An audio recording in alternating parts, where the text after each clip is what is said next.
Are Zoro and Sanji truly equal? In terms of strength, of course, and this video is gonna cause the most controversy because obviously I'm talking about the two biggest fan bases and probably the biggest debate in One Piece. This is gonna cause the most controversy because there's people that believe Zoro is not even close to Sanji. He never was and never will be, typically the Zoro fans, and there's people who believe Sanji is Zoro's rival. These guys are close, they're comparable in strength, and they always will be till the end of the series. We're gonna talk about this in this video. First, we're gonna talk about if they're portrayed to be equals and the narrative of them being equal in the entire series. Then we're gonna talk about if the feats and the abilities could potentially show that they're equal as well. Without further ado, guys, if you're new here, leave a like, subscribe to the channel. I appreciate all you new people joining. If you're new, subscribe. Now let's get into it. So there's something I want to mention first, and this is the statement, the wings of the Pirate King. There's so many translations to this that I don't really know which one's true, and I don't really care because I don't read Japanese. All I know is that the majority consensus is that they were referring to Zoro and Sanji. They might just be referring to Sanji when Robin says this, but I'm taking it as just in case they're referring to Sanji and Zoro. This does not mean they're equal, but I do love the comparison. These guys truly are Luffy's right hand. And hold up, Zoro fans, chill out. Oh,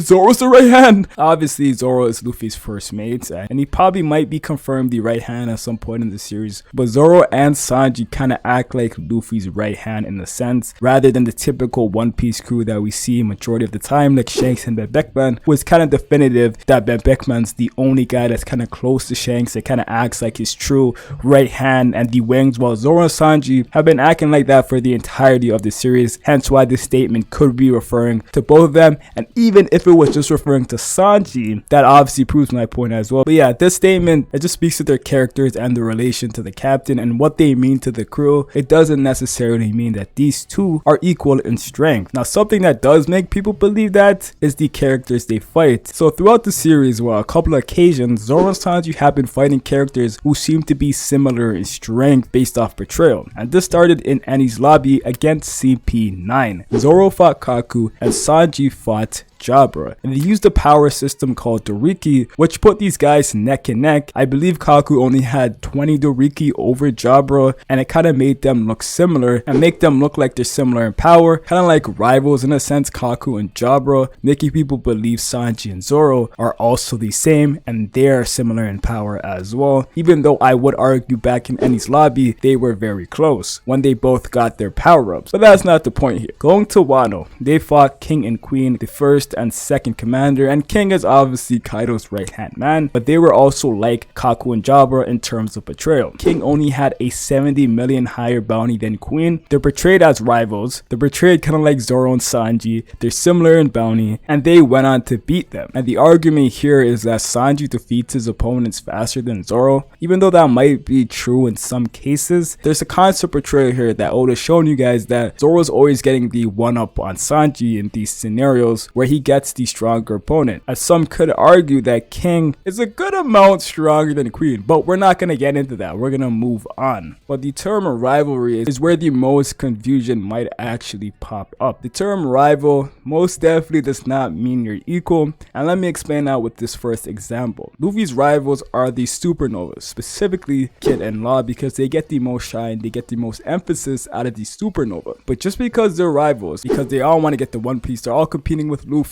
the supernova trio, they've been built up to be his rivals in a sense. Are these guys equal to Luffy? Hell no. If these guys see Luffy on any given day, which they probably will in the future, it's on sight. Like, there's smoke when they see each other. I hope Kid's on that type of timing, but I don't know what he's on. But seriously, are they anywhere near Luffy even though they're his rivals? No. And there's cases like this throughout anime entirely. There's rivals, people want to outdo each other in certain fields, but it doesn't tie into them being necessarily equal in strength. They might just have a common goal. Definitely not the case that they're always trying to get stronger than each other. They just don't like each other and they always want to look better than the other person. And I know Oda likes to feed into that, and that's their characters. That's why he always gives them higher bounties than each other, to always one up each other. That's why Sanji is called number 4 in Wano, and Zoro's teasing him about that, because that's how they've been, that's their dynamic, and that's why they're one of my favorite characters, right? The term rivalry does not mean equal in any way. Now, I want to kind of speak about the betrayal that kind of leaves Zoro in front of Sanji, especially in this arc that kind of diminished the whole equal thing, thing, well, at least in my opinion, and that started on the rooftop when Zoro went to go fight the two Yonko. Now, usually Oda's formula throughout the series was essentially have Zoro fight an enemy with Sanji in an arc, but his enemy would be slightly stronger, leaving this up to discussion like I just mentioned, and he usually didn't give Zoro strong opponents until Sanji had the chance to fight an opponent as well. That's how it looked like to me post time skip. Zoro only fought Pico, who's really nothing, and Sanji didn't really fight anybody in the entirety of post time skip until Wano, and he did that with Zoro as well until they both reached Wano and fought King and Queen. But I think this is where Oda is clearly catapulting Zoro in front of Sanji, and he did that this arc by making him fight Kaido. Oda put Zoro on the rooftop with the 5 supernova to fight 2 of the strongest pirates to ever exist in One Piece. And not only did he put him up there, he put him up there to look like the strongest character at that time. And I know that's controversial to some people, it's whatever, but me personally, I think Zoro looked the strongest on that rooftop. He was able to speed blitz and scar Kaido. He was just doing a lot on that rooftop, and then Oda had him come back down and fight King and continue his regular formula where he has Sanji and Zoro fight the 1s and 2s of the organization. Oda obviously has somewhere he wants Zoro to be. That's why he's putting him in these situations to where he's gonna grow a lot more than Sanji, and he's gonna do a lot more than Sanji, because we're getting close to the end of the series. He's taking that leap with Zoro right now. Yeah, Zoro's always gonna fight the number 1 and Sanji's always gonna fight the number 2. They're always gonna be seen in that light, but there's gonna be moments like with Wano, Zoro gets to be put in way greater and way tougher situations so that he can be stronger and be shown in the stronger lights, because Oda just has somewhere he wants Zoro to be, and Zoro inevitably has to be one of the strongest characters at the end of the series. Not saying Sanji won't, but Zoro's gonna have more opportunities and be put in more situations where he has to grow, where he has to look strong. So yeah, Oda taking that next step with Zoro, putting him in those situations, which I believe he's gonna start to do now, which he already did, making Zoro fight the Yonko. And there's also Zoro unlocking Advanced Conquerors Haki this arc. That ability was stated to be only done by the handful of the strongest, and Zoro now has that ability. And we know the handful of the strongest are characters like Roger, Shanks, etc. And Zoro joining that club is already showing you the heights Oda wants to take Zoro. Let's be real, I'm not saying just because you have that ability you're gonna be like a crazy monster. Obviously we know Zoro is gonna grow, he's gonna get stronger and stronger. Oda's setting him up for success. But when it comes to characters like Yamato, don't get me wrong, I think Yamato is gonna be a stagnant character. He's not gonna get too much stronger. We're not gonna see her growth. Oda's not gonna focus on her. So guys like Sanji, if he doesn't even have that ability, he could surpass or be stronger than Yamato right now. But this is Zoro we're talking about, obviously. So yeah, being in the club with the Advanced Conquerors Haki user also puts him a notch above Sanji in my opinion. Just what's been stated about that ability and the people who have it, I think it definitely does mean something as well. But yeah, I think the betrayal does slightly or more than slightly kind of lead to Zoro, and it will be throughout the rest of the series. But let's talk about the feats now. The feats obviously favor to Zoro. Zoro, like I just mentioned, he fought the two Yonko, right? He did a lot of stuff on that rooftop. The MVP scarred Kaido, stopped the Hakai attack, made Kaido dodge, and then went on to go fight an opponent stronger than Sanji's. Whether that's by a lot, whether by that's a little, it just does not matter. Sanji does not have the feat that Zoro has. He's just been fighting stronger opponents. But I think what people might be looking at is a matchup and how their abilities would work against each other. Obviously Sanji's kind of like the more speedy type character, observation Haki orientated, while Zoro is the more attack power orientated. He specializes in Armor Haki. Now he has Advanced Conquerors Haki. It's like, can Zoro really hit Sanji? Because obviously Sanji is the faster character with good observation Haki. But can Sanji even put down Zoro? It's like, because obviously Zoro is the endurance king. It kind of goes both ways, but inevitably, right? I do think Zoro does come out of that fight. Zoro was be able to react to a character like King, who we know when his flames come off, he's extremely fast, even though I don't think King is faster than Sanji. But Zoro has been reacting to fast characters throughout the entire series. When Zoro uses his onigiri or blitzing attacks, he becomes one of the fastest characters as well. I think people don't understand that. It won't take a lot for Zoro to put down Sanji with his high attack power, but Sanji does stand a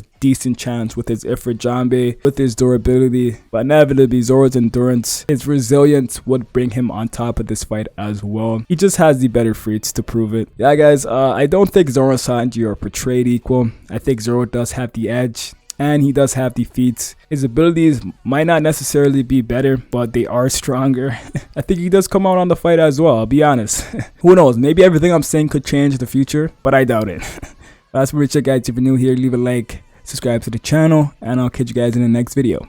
Peace.